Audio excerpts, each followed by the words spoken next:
നിയമപരമായി നോക്കിയാൽ ഒരു നിയമസഭാംഗം എന്നുള്ള നിലയിൽ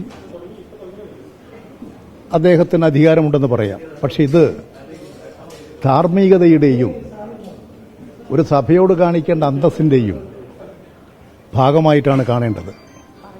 എന്തുകൊണ്ടാണ് ഇത്തരം പ്രശ്നം ഉയർന്നു വന്നത്?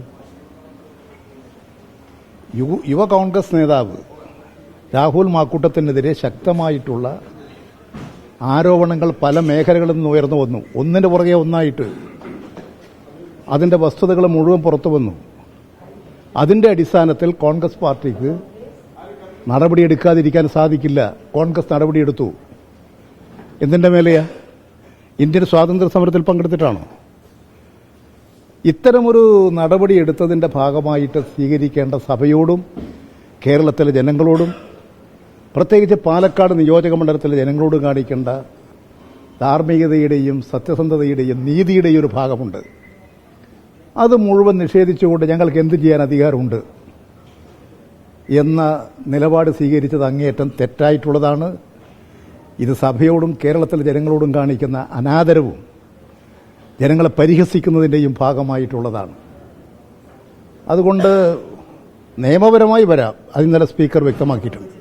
ഈ ഇടത് ഭാഗത്ത് നിന്ന് മുകേഷൊക്കെ ഇരിക്കുന്നുണ്ടല്ലോ, പിന്നെ രാഹുലിന് വന്നാൽ എന്താണെന്നാണ് ചോദിക്കുന്നത്. അതാണ് നിങ്ങൾ എടുക്കുന്നൊരു നിലപാട്. പണ്ടിങ്ങനെയായിരുന്നല്ല, ഇങ്ങനെ ഓരോ പ്രശ്നങ്ങളും വരുന്ന അവസരത്തിൽ അതിന് അനുയോജ്യമായിട്ടുള്ള നിലപാടുകൾ എടുത്തിട്ടുണ്ട്.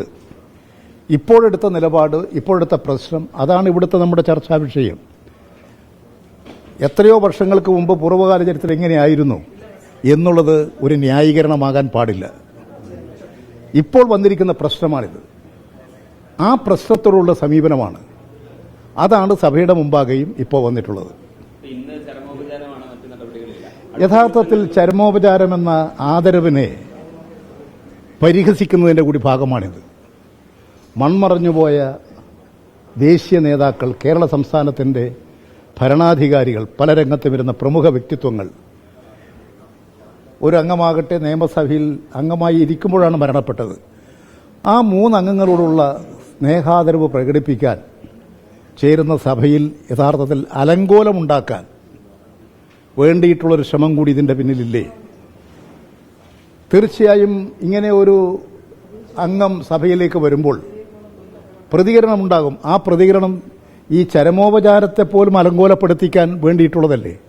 ഇങ്ങനെയൊക്കെ ചെയ്യാൻ പാടുണ്ടോ? എന്താ ഇങ്ങനെ കാണിച്ചുകൊണ്ടിരിക്കുന്നത്?